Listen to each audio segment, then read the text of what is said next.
ജനിക്ക മണ്ണിൽ ജീവിക്കാൻ, അന്തസ്സോടെ മരിച്ചിടാൻ. വന്യജീവിയെ പ്രതിരോധിക്കാൻ സൗരവേലി നടപ്പാക്കാത്തതിൽ പ്രതിഷേധിച്ച് താമരശ്ശേരി രൂപത കത്തോലിക്ക കോൺഗ്രസിന്റെ നേതൃത്വത്തിൽ സാരിവേലി സമരവും പ്രതിഷേധ മാർച്ചും സംഘടിപ്പിച്ചു. ഇനിയൊരു വന്യമൃഗ ആക്രമണത്തിൽ മനുഷ്യജീവന് അപകടം സംഭവിച്ചാൽ ജയിൽ നിറയ്ക്കൽ സമരം നടത്തുമെന്ന് താമരശ്ശേരി രൂപത മെത്രാൻ മാർ റിമീജിയൂസ് ഇഞ്ചനാനിയിൽ പറഞ്ഞു.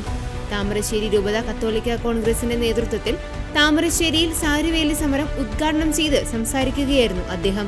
പ്രിയപ്പെട്ട സബിനച്ചൻ ഇവിടെ സൂചിപ്പിച്ചു, വനം മന്ത്രിയോട് കാര്യങ്ങൾ അവതരിപ്പിച്ചു എന്ന്. സബിനച്ചൻ അറിഞ്ഞുകൂടായിട്ടാണ് വനം മന്ത്രിക്ക് ചെവി കേട്ടുകൂടാ.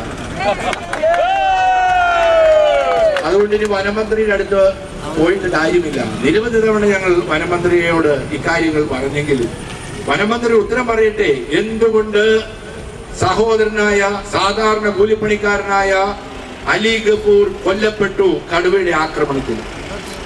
കർഷകർ നടത്തുന്നത് അതിജീവന സമരമാണ്.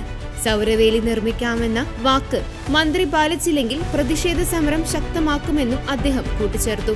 താമരശ്ശേരി പഴയ ബസ് സ്റ്റാൻഡ് പരിസരത്തു നിന്ന് തുടങ്ങി ഫോറസ്റ്റ് റേഞ്ച് ഓഫീസിലേക്കായിരുന്നു അതിജീവന പ്രതിഷേധ റാലിയും ധരണയും നടത്തിയത്. കത്തോലിക്ക കോൺഗ്രസ് രൂപത ഡയറക്ടർ ഫാദർ മാത്യു അധ്യക്ഷത വഹിച്ചു. കത്തോലിക്ക കോൺഗ്രസ് രൂപത പ്രസിഡന്റ് ഡോക്ടർ ചാക്കോ കാളംപറമ്പിൽ മുഖ്യപ്രഭാഷണം നടത്തി.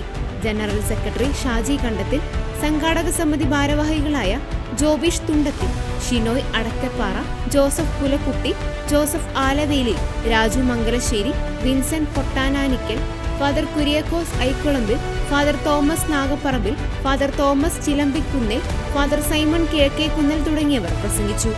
വനത്തിനുള്ളിൽ തേക്കടക്കമുള്ള തോട്ടങ്ങൾ വെച്ചുപിടിപ്പിച്ചും ഖനനം പോലും അനുവദിച്ചും മൃഗങ്ങളെ ജനവാസ കേന്ദ്രങ്ങളിലേക്ക് ഇറക്കിവിട്ട് മനുഷ്യനെ കുടിയിറക്കാൻ ശ്രമിക്കുന്ന കാട്ടുനീതിക്കെതിരെയാണ് ഞങ്ങൾക്കിവിടെ ജീവിക്കണം എന്ന മുദ്രാവാക്യം ഉയർത്തിപ്പിടിച്ചുകൊണ്ട് സൗരവേലി വഞ്ചനയ്ക്കെതിരെ സാരിവേലി സമര പരമ്പരയുമായി കത്തോലിക്ക കോൺഗ്രസ് മുന്നോട്ടു പോകുന്നതെന്ന് ഡോക്ടർ ചാക്കോ കാളംപറമ്പിൽ പറഞ്ഞു.